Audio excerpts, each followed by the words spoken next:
dan keadilannya. Artinya kalau kita menghadapi masalah, kita yakini dulu bahwa masalah ini datang dari sisi Allah, ini baik buatku. Kita yakini itu dulu. Tinggal bagaimana aku menyikapinya dengan benar sehingga kebaikannya aku peroleh. Gitu. Sebenarnya itu permasalahannya ya. Jadi bagaimana kita bisa menerapkan rumus H2S. H2S. H2S bukan kimia ya.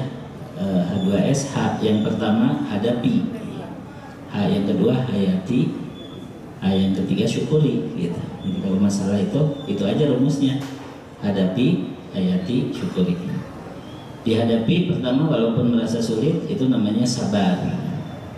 Hayati yaitu kita yakin masalah ini datang dengan takdir Allah, maka kita ridho. Syukuri karena setelah dihayati jelas banyak hikmah yang didapatkan dengan masalah ini, maka kita bersyukur. Itu tingkatan daripada seorang muslim menghadapi ujian, yaitu sabar, ridho, dan syukur. Atau tadi disederhanakan dengan H2S ya. Hadapi, hayati, dan syukuri. Nah, termasuk permasalahan yang akan dibahas pada malam ini yaitu tentang sifat Allah. Allah memiliki sifat al-ajab, heran atau kagum. Al-ajab sifatun thabitatun lillahi azza wa jalla, merupakan satu sifat yang betul-betul telah ditetapkan bagi Allah Ta'ala, alama yadiku bijalalihi, sebagaimana yang layak dengan keagungannya. Kama ja'at bidzalika nususus sahihatu as-sarihatu, sebagaimana telah datang tentang hal tersebut nas-nas yang sahih dan jelas ya, bahwa Allah mempunyai sifat kagum atau heran. Misalnya Rasulullah SAW bersabda, ajiba rabbuna min kunuti ibadihi wa qurbi ghiyarihi yanzuru ilaikum azilina qanitina fayadallu yadhaku ya'lamu anna farajakum qaribun. Yang terjemahnya, Rabb kita merasa heran terhadap keputusasaan hamba-hambanya, padahal telah dekat perubahan keadaan dari kesulitan kepada kemudahan yang ditentukan olehnya. Dia melihat kepadamu yang dalam keadaan sempit dan susah serta berputus asa, maka dia pun tertawa. Dia mengetahui bahwa jalan keluar bagi kalian adalah dekat ya. Jadi tadi ketika kita menghadapi masalah, kita berpikir, oh kita sedang ditertawakan Allah, padahal Allah tahu di depan kita sudah ada jalan keluar. Inna ma'al usri yusran. Kalau kita meyakini hadis ini, berarti kita bisa mengamalkannya tadi ya. Apapun yang terjadi, Allah akan selalu ada untukmu. Janganlah kau bersedih, cause everything's gonna be okay ya. Everything's gonna be okay in the end. Pada akhirnya segala sesuatu akan oke, karena takdir Allah itu baik semuanya dari sisi Allahnya. If it's not okay, it's not the end. Jadi tenang aja, jalani aja. Kalau belum oke berarti belum berakhir itu. Ya, itu untungnya kita beriman, untungnya kita punya akidah, yaitu diterapkan dalam menghadapi masalah. Nah, hadis ini, ketika kita tahu hadis ini, berarti ketika sedang menghadapi masalah bingung, kita jadi berpikir nih Allah sedang menertawakan saya nih, padahal di depan sudah ada jalan keluar gitu. Jadi jalani aja, akhirnya nyampe nanti juga ya. Nah, dalam hadis lain Rasulullah SAW bersabda ya, dari sahabat Abu Hurairah radhiyallahu anhu, laqad ajiballahu azza wa jalla awdahika min fulanin wa fulanah. Allah telah heran dan kagum atau tertawa kepada seorang laki-laki dan seorang perempuan, yaitu dua orang sahabat dan sahabiah ya. Kalau sahabat itu laki-laki, sahabiah itu perempuan, suami istri dari kalangan Ansar, kedatangan ya saudaranya dari kalangan Muhajirin bertamu. Kemudian mereka cuma punya sepiring makanan saja disuguhkan kepada tamu tersebut, dan mereka di balik tirai membunyikan sendok kayak makan berdua. Silakan, kami di belakang saja gitu. Seolah-olah mereka berdua makan di belakang tirai itu, padahal hanya untuk menghormati tamunya. Maka Allah heran dan tertawa serta ridho kepada orang tersebut. Maka turunlah ayat fa anzalallahu azza wa jalla wa yu'thiruna ala anfusihim walau kana bihim khasasah. Dan mereka mengutamakan saudaranya atas diri mereka sendiri walaupun mereka mempunyai kebutuhan atas apa yang diberikan kepada saudaranya tersebut. Ini yang disebut derajat itsar dalam ukhuwah, ya. Mengutamakan orang lain dalam urusan dunia itu terpuji. Tapi kalau mengutamakan orang lain dalam urusan akhirat tidak terpuji. Jadi kalau majelis taklim jangan silahkan ke depan, tapi kita ke depan duluan. Ya. Kalau sholat berjamaah jangan silahkan ke depan, tapi kita ke depan duluan. Gitu ya. Karena itu urusan akhirat. Ya. Tapi kalau prasmanan makan-makan, nah kita mempersilahkan orang lain itu terpuji. Ya. Itu namanya itsar fid dunya. Ya. Kemudian wa'an Abi Hurairah radhiyallahu anhu aidan, dari sahabat Abu Hurairah radhiyallahu anhu juga, qala Rasulullah sallallahu alaihi wasallam, qala Rasulullah sallallahu alaihi wasallam, beliau berkata bahwa Rasulullah SAW telah bersabda, ajiballahu min qaumin yadkhuluna al-jannata bisalasil. Allah heran dan kagum kepada kaum yang bisa masuk surga dengan membawa rantai, ya, dengan membawa rantai. Wallahu a'lam. Ini mungkin orang yang orang di dunia dia ikut jadi Taliban, ditawan di Guantanamo, ya, kemudian dirantai, keburu mati begitu ya, masuk surganya dengan membawa rantai begitu ya. Wallahu a'lam gitu ya. Nah, fil haditsaini isbatul ajabi wad dhahaki. Di dalam dua hadis tersebut terdapat penetapan bahwa Allah mempunyai sifat ajab, yaitu heran atau kagum, wadhahak, tertawa, ya. Wahuma sifatani min sifatillahil fi'liyah. Herannya dan tertawanya Allah itu adalah sifat Allah yang bersifat fi'liyah, artinya kapan saja Allah berkehendak, ya, karena apa saja. Kasairi sifati, sebagaimana sifat-sifat fi'liyah yang lainnya. Walaisata ka'ajabil makhluki wa dhahakil makhluk. Tapi herannya Allah tidak seperti herannya makhluk, tertawanya Allah tidak seperti tertawanya makhluk. Li'annallaha laisa kamitslihi syai'un. Karena dia tidak serupa dengan sesuatu apapun. Artinya apa yang ditetapkan Allah harus kita tetapkan, tapi jangan sekali-kali membayangkan atau menyerupakan dengan makhluknya. Itu adalah penetapan yang Allah tetapkan sendiri atau ditetapkan oleh utusannya bagi Allah, penetapan yang layak dengan keagungan dan kesempurnaannya, tidak serupa dengan makhluknya, ya. Yang berikutnya subutul ityani wal maji'i fi haqqillahi ta'ala, ya. Tetapnya sifat ityan dan maji, yaitu datang, fi haqqillahi ta'ala, mengenai Allah Ta'ala. Jadi Allah Ta'ala mempunyai sifat fi'liyah, yaitu datang kepada kita, ya, datang kepada makhluknya. Sifatani min sifatihil fi'liyah, itu merupakan dua sifat dari sifat fi'liyah Allah Ta'ala, dan itu ditetapkan bahkan dalam Al-Quran, ya. Jadi bukan hanya dalam hadis, walaupun hadis tidak bisa disebut hanya kalau sahih, kan gitu ya. Hadis itu kalau sahih, ya sudah, kita yakini itu adalah akidah yang harus kita tetapkan, ya. Nah, ini saya akan memberikan tanbih, peringatan. Kalau ada orang yang mengatakan bahwa hadis yang bisa dijadikan akidah hanya hadis mutawatir, maka orang itu telah salah dan tersesat. Karena diterima tidaknya hadis bukan dari sisi mutawatir atau ahad, diterima tidaknya hadis dari sisi sahih atau tidak, begitu, ya. Baik untuk urusan ilmu, yaitu akidah, maupun urusan amal. Jadi ketika ada orang mengecualikan untuk urusan akidah, walaupun sahih hadis jangan diterima, kita hanya menerima hadis mutawatir saja, itu berarti dia telah menipu umat dan telah menyesatkan umat untuk membuang sabda Rasulullah SAW dalam masalah yang paling penting, yaitu masalah akidah. Jadi kalau hadisnya sudah jelas sahih, berarti itu pasti, ya, dengan doni yang kuat bahwa itu adalah sabda Rasulullah SAW, maka harus kita terima sebagai keyakinan. Bagaimana Rasulullah SAW mengutus Mu'adz bin Jabal ke Yaman sendirian? Nggak perlu banyak kan, kalau mutawatir kan harus 40 orang misalnya. Enggak, tetap diterima oleh penduduk Yaman apapun yang diberitakan oleh, ya, Mu'adz bin Jabal mengenai akidah. Ya, sebelum hijrah Rasulullah SAW mengutus Mus'ab bin Umair radhiyallahu anhu ke Madinah. Apapun yang diberitakan oleh Mus'ab dari Rasulullah SAW diterima oleh penduduk Madinah tanpa harus disaksikan oleh banyak sahabat lain. Satu sahabat aja cukup. Sedangkan hadis yang diriwayatkan dari satu sahabat itu disebut ahad. Sampai 3 sahabat juga masih ahad. Hanya bedanya kalau dari 3 ke 3 sampai lebih itu disebut hadis ahad yang masyhur. Itu aja bedanya. Kalau banyak sekali yang meriwayatkan disebut mutawatir, walaupun kesepakatan tentang jumlah mutawatir itu minimalnya berapa juga tidak bisa ditetapkan.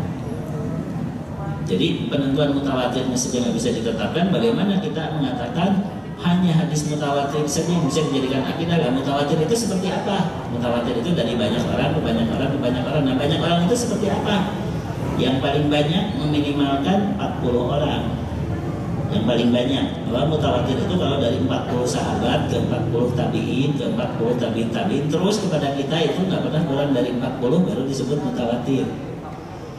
Tapi ada juga yang menyebut istilah banyak itu dari bahasa Arab yaitu jamak, yaitu asal lebih dari 3 orang itu sudah masuk mutawatir gitu. Ada yang sampai ke sana yang minimal gitu kan.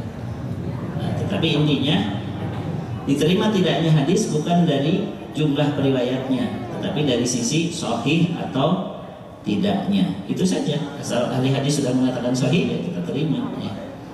Tapi kan Ustaz, kita orang awam bingung.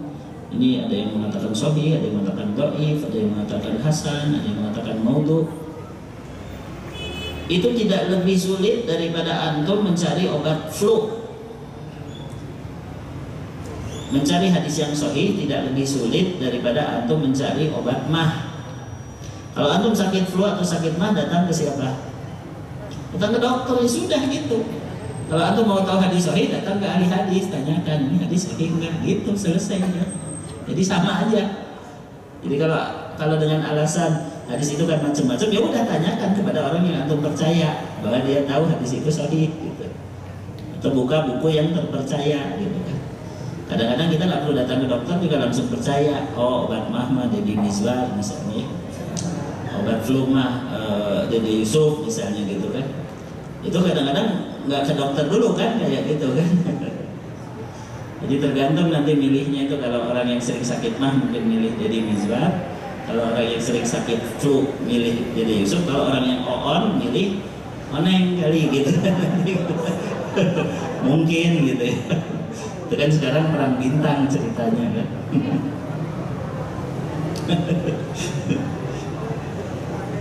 Nah baik, kita lanjutkan.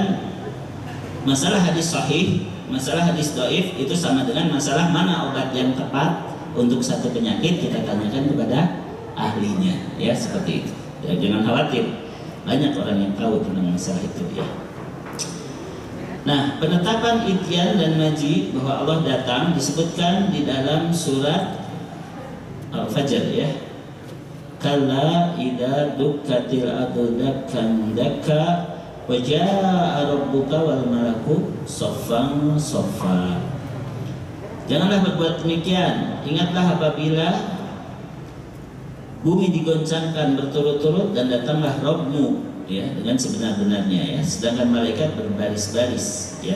Datang pada waktu itu Allah Ta'ala kepada kita dengan kedatangan yang layak dengan keagungannya. Kita tidak bisa membayangkan sekarang ya, tapi kita mengimani bahwa Allah datang. Demikian pula di dalam surat Al-Baqarah 210, hal yang duruna illa ayyatiyahumullahu fi dhulalin minal ghamam wal malaikah.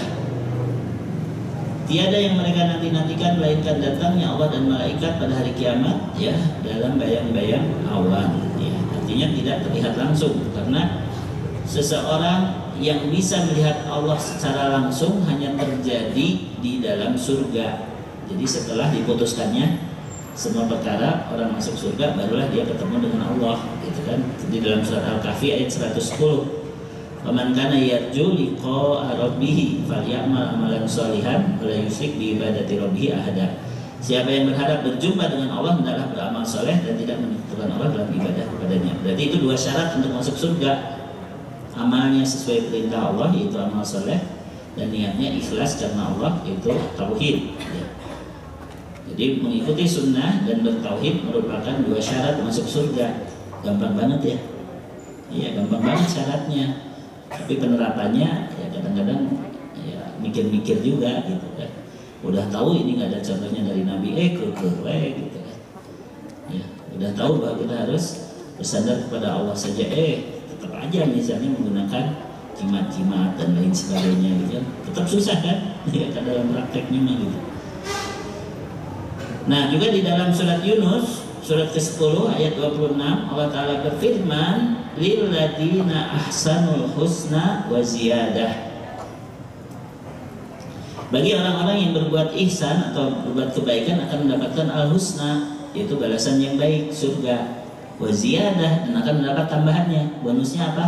Bonusnya bertemu dengan Allah. Lihat tafsirnya, lihat catatan kakinya kalau antum buka terjemah depan. Berarti datangnya Allah ketika mengadili hamba-hambanya di situ yang dimaksud dalam bayang-bayang awan artinya tidak terlihat langsung, karena untuk melihat langsung kepada Allah Ta'ala harus orang itu sudah menjadi ahli surga atau ahli jannah.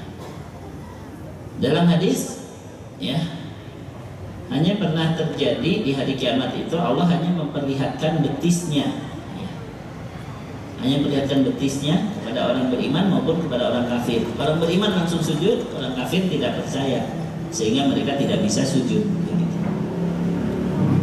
Yauma yukshafu an saqil wa yud'auna ila sujud. Nah itu tafsirnya seperti itu.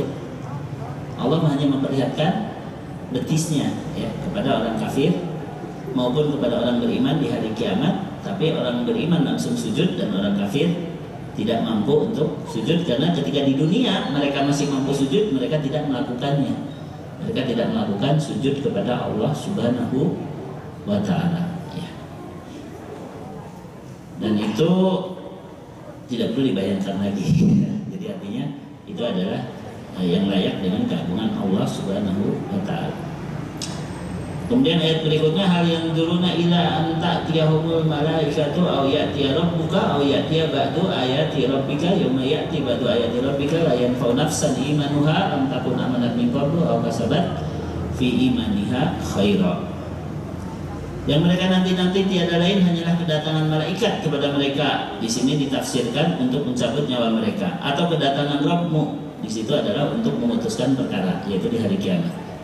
Atau kedatangan sebagian ayat-ayat Rabbmu. Ya. Ketika datang sebagian ayat Rabbmu, maka tidak bermanfaat lagi iman mereka ketika mereka belum beriman sebelumnya atau belum mengusahakan kebaikan dalam keimanannya. Ini surat Al-An'am ayat 158 ditafsirkan dengan hadis, yaitu idza tala'atis syamsu min maghribiha, jika matahari sudah terbit dari tempat terbenamnya, la yanfa'u nafsan imanuha, seseorang tidak bermanfaat lagi keimanannya. Lam takun amanat min qablu, jika dia belum beriman sebelumnya, aw kasabat fi imaniha khaira. Jadi yang dimaksud sebagian ayat-ayat Allah dalam surat Al-An'am ayat 158 adalah terbitnya matahari dari sebelah barat ya, yang merupakan tanda kiamat yang menandai manusia sudah ditutup pintu tobatnya saat itu secara menyeluruh. Kalau secara pribadi-pribadi ditutupnya pintu tobat yaitu ketika nyawa sudah sampai ke kerongkongan, ketika sudah sakaratul maut, itu ditutup pintu tobat. Innallaha yaqbalu taubatal 'abdi ma lam yughargir. Sesungguhnya Allah akan menerima taubat seorang hamba selama dia belum ghargharah, belum ya udah hampir keluar nyawanya itu ya. Itu sudah tidak diterima lagi taubatnya saat itu ya. Karena pintu kegaiban sudah terbuka baginya. Kadang-kadang dia melihat juga malakul maut. Kadang-kadang dia juga melihat setan yang sedang menggoda dirinya di saat akhir. Itu saat itu ya. Makanya kita meminta agar diteguhkan dalam sakaratul maut dan diberi oleh Allah husnul khatimah. Allahumma inna nas'aluka husnul khatimah. Amin ya rabbal alamin ya. Nah, ayat-ayat yang tadi dibacakan, afadatil ayatul karimatu maji Allahi wa ityanahu bidzatihi haqiqatan. li faslil qada'i baina ibadihi yaumal qiyamah. Ayat-ayat di atas yaitu surat Al-Fajr ayat 21, 22, surat Al-Baqarah 210 dan surat Al-An'am 158 memberikan faidah kepada kita tentang datangnya Allah dengan zatnya secara hakiki di hari kiamat untuk memutuskan perkara di antara hamba-hambanya. Kama yaliku bijalalihi, dengan kedatangan yang layak dengan keagungannya. Laisa kama ji'il makhluki, tidak sebagaimana datangnya makhluk. Wa ityanil makhluki, ya, ta'ala Allahu an dzalika, karena Allah Maha tinggi dari keserupaan dengan makhluk. Ya, subhana rabbika rabbil izzati amma yasifun, ya. Maha suci Rabbmu yang memiliki keagungan, amma yasifun, daripada yang disifatkan oleh orang-orang yang menyerupakan Allah dengan makhluknya. Wassalamun alal mursalin, keselamatan bagi para rasul ditafsirkan disalamati aqidatihim, karena keselamatan akidah mereka, yaitu mereka menetapkan bagi Allah apa yang memang layak bagi keagungannya. Walhamdulillahirabbil alamin, dan segala puji bagi Allah Rabbul alamin. Kemudian sifat berikutnya yang terakhir dibahas dalam kajian sifat Allah di buku ini adalah sifat al-farah, yaitu gembira. Allah memiliki sifat gembira. Sabat al-farah fi haqqillahi ta'ala wa huwa sifatun min sifatihil fi'liyah. Telah sabit atau telah pasti adanya sifat farah bagi Allah Ta'ala yang merupakan sifat fi'liyahnya, ya. Alama yaliku bijalalihi, sesuai dengan yang layak dengan keagungannya, ya. Faqad sabata fil hadisi an Nabi sallallahu alaihi wasallam, telah tetap dalam hadis dari Rasulullah sallallahu alaihi wasallam, innallaha yafrahu asyaddal farahi bi taubati abdihi, sesungguhnya Allah gembira dengan kegembiraan yang amat sangat dikarenakan taubat hambanya. Dalam hadis lain di sini disebutkan wallahu asyaddu farahan bi taubati abdihi min ahadikum bi rahilatihi. Sungguh Allah lebih gembira karena taubat hambanya daripada kegembiraan salah seorang kamu ketika telah menemukan unta tunggangannya yang hilang, padahal dia sudah putus asa, sudah bagiannya mati gitu, tiba-tiba ketemu untanya. Ya. Dia gembira sekali sampai salah ucap, dalam hadisnya disebutkan, ya. Anta abdi wa ana rabbuk, sampai mengucapkan kau hambaku dan aku Tuhanmu, saking gembiranya. Dan orang itu tidak terhukumi kafir karena salah ngomong disebabkan tidak diniatkan begitu, itu hanya karena gembiranya sehingga dia salah ngomong, ya. Sebagaimana antum atau mungkin antum belum, ya, yang sudah misalnya ketika akan nikah di depan lebih susah ngomongnya saking gembiranya, itu biasanya. Ya, ada yang sampai begitu saking gembiranya sampai susah ngomongnya gitu, ya. Sebenarnya dituntun sama kawaannya ke kamar, udah aja lah, jangan di depan banyak orang, yang penting sah gitu kan. Ada yang sampai begitu, ya. Nah, Allah gembira dengan taubatnya hamba lebih daripada kegembiraan yang dirasakan oleh seorang hamba yang mendapatkan keberuntungan yang sangat besar, ya. Nah, tetapi kegembiraan ini bukan karena Allah mendapat faidah dari taubatnya hamba, kala bukan seperti itu, ya. Jangan sampai ada anggapan seperti itu, ya. Jadi di sini dijelaskan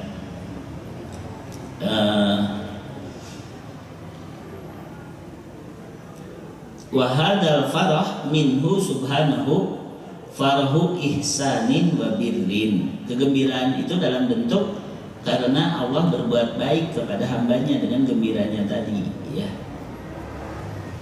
Itu juga bisa terjadi di antara manusia kan, ya. Misalnya orang tua dikasih sama kita dompet misalnya, senyum, dia itu senyum, tapi dalam hatinya aduh sebenarnya saya minta mobil kok cuma dikasih dompet gitu, tapi kegembiraannya kelihatan sama kita. Itu kegembiraan kebaikan, ya. Daripada anak saya sakit hati, mending seneng aja gitu kan, itu namanya farahu ihsanin disebutnya, ya, kegembiraan kebaikan, ya. Ini ngerti nggak, ya? Gembira tapi sebenarnya gembiranya hanya untuk menghargai, ya. untuk menghargai seperti itu. Nah, Allah Subhanahu wa taala jelas tidak butuh taubatnya hambanya, tetapi Allah sangat menghargai taubatnya seorang hamba, sehingga dengan taubat itu Allah gembira melebihi kegembiraan yang didapat oleh makhluk ketika mendapat keberuntungan yang besar. Ini disebut farahu ihsanin wa birrin wa lutfin, dan kelembutan. La faraha muhtajin ila taubati abdihi, bukan kegembiraan karena berhajat atau memiliki keperluan akan taubat hambanya tersebut, yang tafi'u biha, sehingga Allah mendapat manfaat dengan taubatnya hamba. Tidak sama sekali ya. Fa innahu subhanahu ghaniyun an taati ibadihi, karena Allah Ta'ala tidak butuh kepada ketaatan makhluk-makhluknya. Tapi karena Allah Maha Adil, Allah menilai ketaatan itu dengan keadilannya, dengan kebijaksanaannya. Kita mendapat balasan dari ketaatan kita bukan karena Allah butuh atas ketaatan kita, tetapi karena Allah Zat yang maha sempurna dalam segala sifatnya. Wa innama yafrahu bidzalika takarruman wa tafaddulan minhu, tetapi Allah gembira dengan taubatnya hamba itu sebagai penghormatan ya, penghargaan dari Allah ala abdihi, kepada hambanya, al-mu'mini, yang beriman, di annahu yuhibbuhu wa yuhibbu lahul khaira ya. Karena Allah mencintai hambanya yang beriman dan menghendaki agar hamba tersebut mendapat kebaikan, sehingga Allah tahu dengan taubatnya dia akan mendapat kebaikan.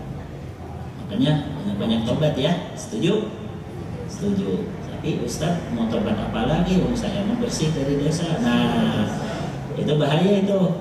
Dalam surat An-Nur ayat 31, surat 24 ayat 31, Allah Ta'ala berfirman, wa tubu ilallahi jami'an ayyuhal mu'minun la'allakum tuflihun.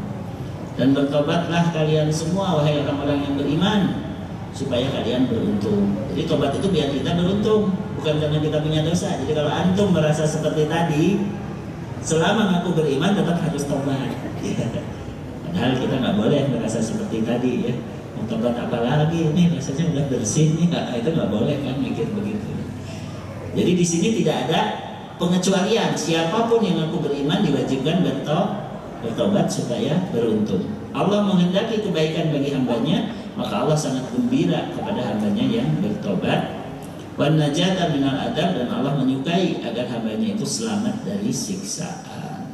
Inilah kecintaan Allah kepada kita. Makanya kita harus menjadikan cinta Allah itu sebagai cinta yang paling tinggi. Cinta Allah, cinta Rasulullah, cinta perjuangan di jalan Allah. Sisanya hanya kita cintai kalau mendukung 3 hal ini, termasuk akhwat, termasuk harta, termasuk tahta, termasuk permata, termasuk Toyota, termasuk senjata, termasuk wisata, ya apapun yang biasa dicintai oleh manusia hanya boleh kita cintai selama mendukung cinta kepada Allah, cinta kepada Rasulullah Shallallahu Alaihi Wasallam, dan cinta kepada perjuangan di jalan Allah. Baru benar kecintaan kita seperti itu. Nah, sepertinya ada 10 menit nih untuk yang mau bertanya. Siapa dulu? Ada akhwat 2, ada Ikhwan 1. Karena mic-nya belum ada, jadi Ikhwan duluan ini ya.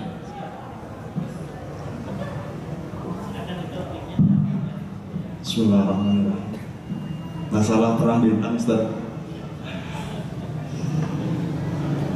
Sebenarnya kita mau milih bingung. Pertanyaannya langsung aja. Dosa nggak kita kalau misalnya kita golput aja? Soalnya kalau milih juga bingung. Yang mana gitu orangnya juga kita gak kenal gitu. Terus yang keduanya, jika kita milih juga, terus beliau ditakdirkan jadi, terus beliau melakukan dosa, apakah kita juga ikut dosa yang milihnya gitu? Terima kasih. Assalamualaikum. Waalaikumsalam warahmatullahi wabarakatuh. Dalam hal ini fatwa saya berbeda dengan MUI ya. Golput tidak dosa, tetapi milih tetap boleh.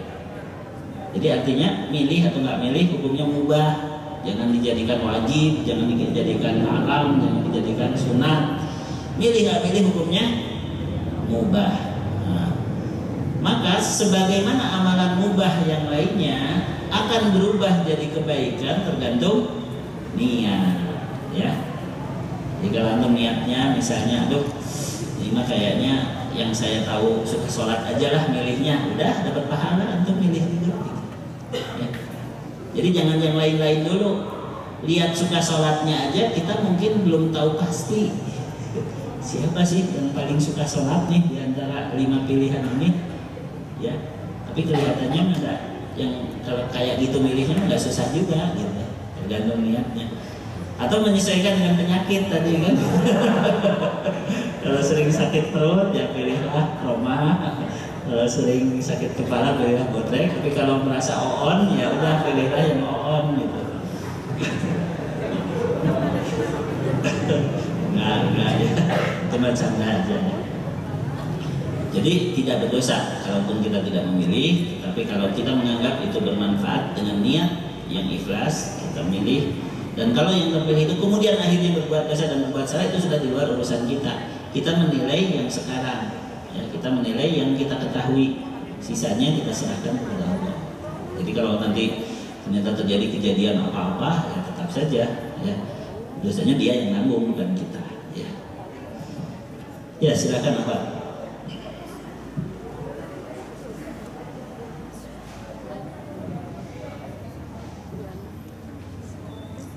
Diputar bawahnya, putar bawahnya. Dibantu, Iwan. Bismillah. Ya udah. Bismillahirrahmanirrahim. Terima kasih Ustaz atas ilmu dan kesempatannya. Pertanyaan pertama, ini mengenai yang ditanyakan adalah tentang hadis. Bagaimana kalau misalkan ini permasalahan bab muamalah, kalau misalkan dari segi matan itu ahsan, tapi dari segi kualitas hadis di sana dijelaskan dhaif, bagaimana gitu Ustaz kalau memang demikian hadisnya. Dulu waktu saya masih sekolah sanawiyah saya ingat dijelaskan oleh guru seperti itu, tapi saya lupa redaksi hadisnya seperti apa gitu. Kemudian yang pertanyaan keduanya mengenai hadis tentang seorang sufi yang beribadah sekian tahun lamanya, tentang Rahman Rahimnya Allah gitu. Di situ dijelaskan bahwa sufi ini masuk karena ibadahnya, bukan karena rahmannya. Yang menjadi pertanyaan, apakah hadis tersebut dari segi ulumul hadisnya di keterangan apakah sahih atau bagaimana? Bagaimana penjelasannya? Bisa seperti itu? Asbabul wurudnya seperti apa? Terima kasih.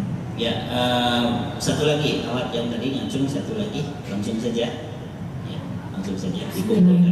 Assalamualaikum warahmatullahi wabarakatuh. Waalaikumsalam.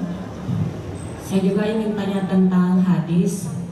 Saya baca buku di Sakaratul Maut dari Abi Hurairah anhu berkata, tidak akan terjadi kiamat apabila salah seorang di antara kalian melihat kuburan dan berkata, andai aku di posisi dia.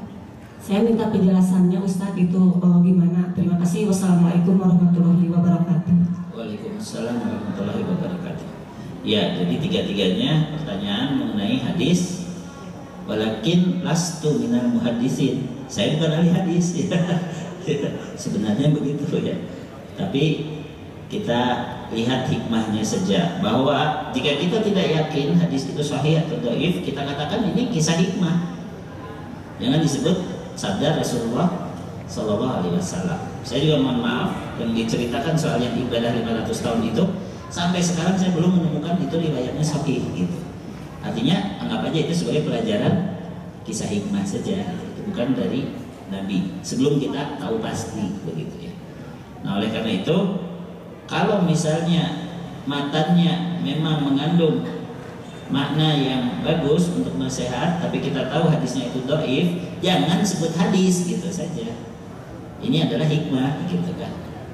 Atau kalaupun kita ragu, misalnya matanya nggak persis, kita sebut au kama qala sallallahu alaihi wasallam, atau seperti yang persisnya dikatakan oleh Nabi.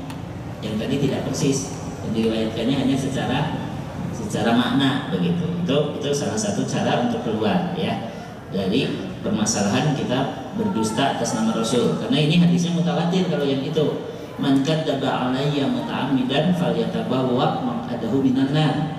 Siapa yang sengaja berdusta atas namaku, maka siap-siap dia duduk kekal di neraka. Na'udzubillahi min dzalik. Jadi kalau tidak sengaja atau belum tahu, maka pertama kita mengupayakan dengan tadi ruwiya. Jadi dalam sighah ahli hadis, dalam kalimat yang dipakai oleh ahli hadis, kalau ruwiya diriwayatkan bahwa Rasulullah SAW bersabda, itu artinya masih belum dipastikan sahihnya. Hanya dikatakan diriwayatkan, nah, belum disebutkan sahih tidaknya.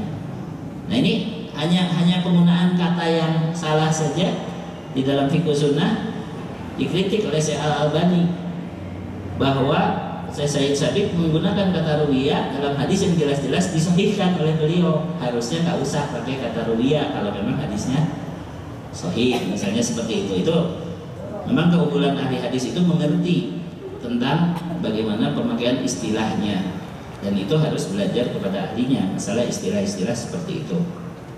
Sebagaimana kalau kita bicara istilah kedokteran ya, apa yang disebut psikosomatik, apa yang disebut placebo, apa yang disebut anamnesa ya, dan seterusnya segala macam, itu hanya dokter yang tahu kayak gitu lah. Nah ilmu hadis juga seperti itu ya.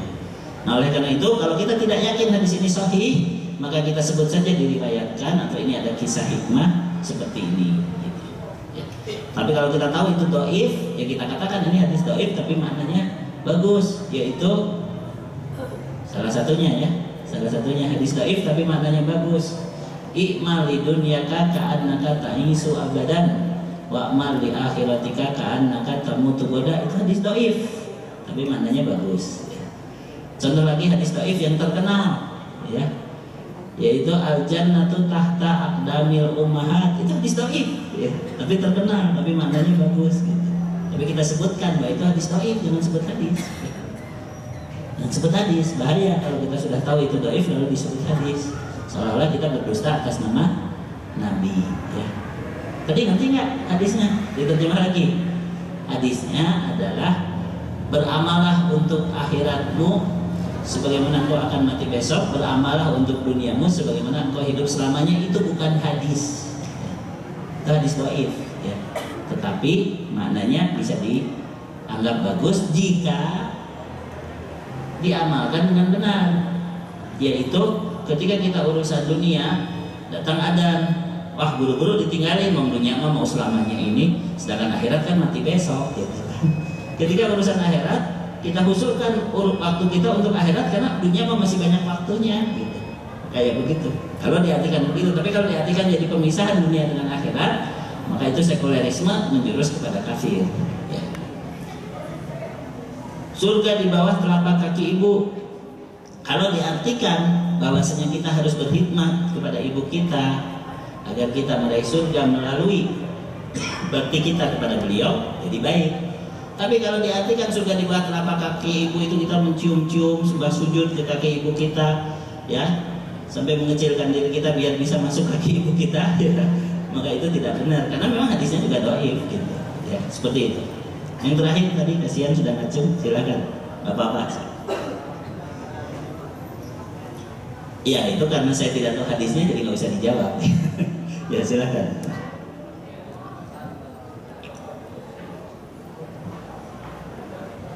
Ya. Ya.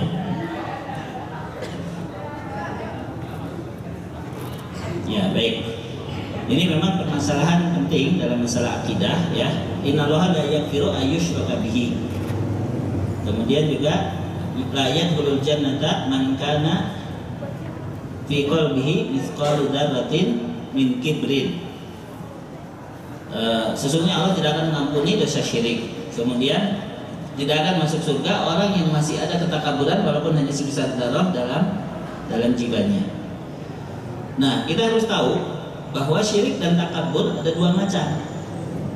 Ada syirik yang menyebabkan dia kekal di neraka, namanya syirik akbar. maka dia tidak diampuni selama-lamanya. Ya, kalau dia tidak sempat bertobat sebelum matinya gitu kan.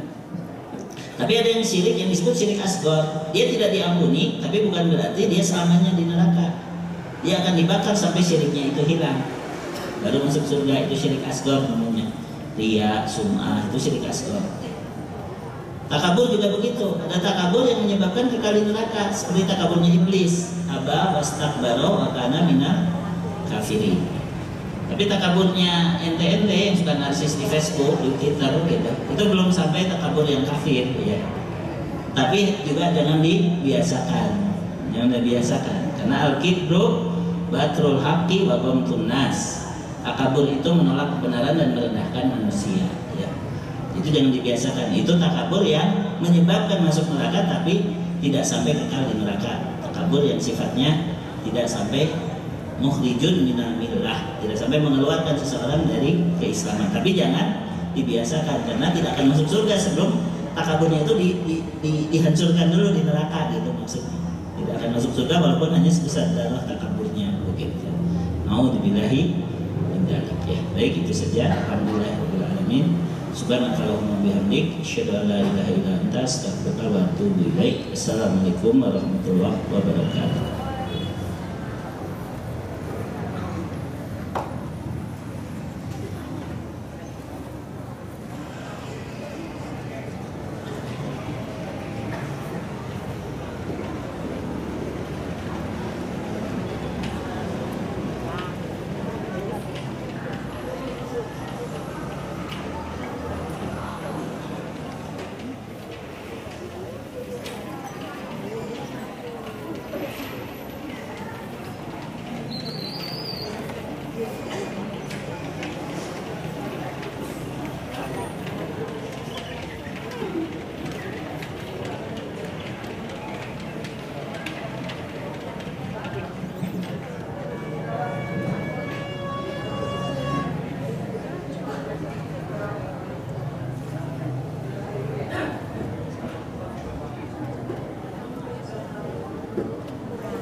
Allahu Akbar, Allahu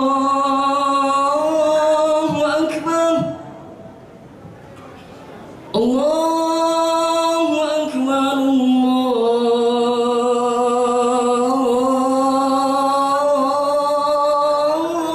Allahu Akbar. Asyhadu an la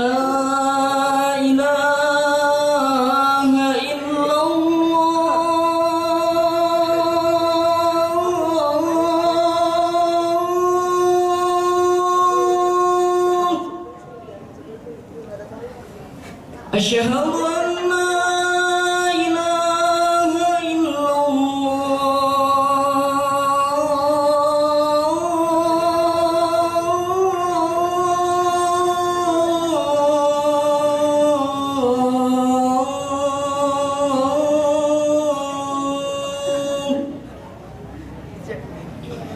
أشهد أن محمدا رسول الله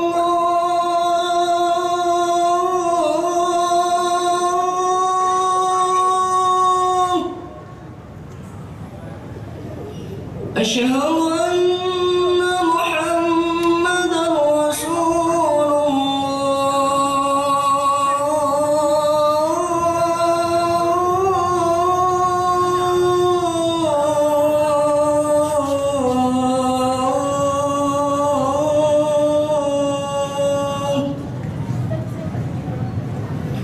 حي على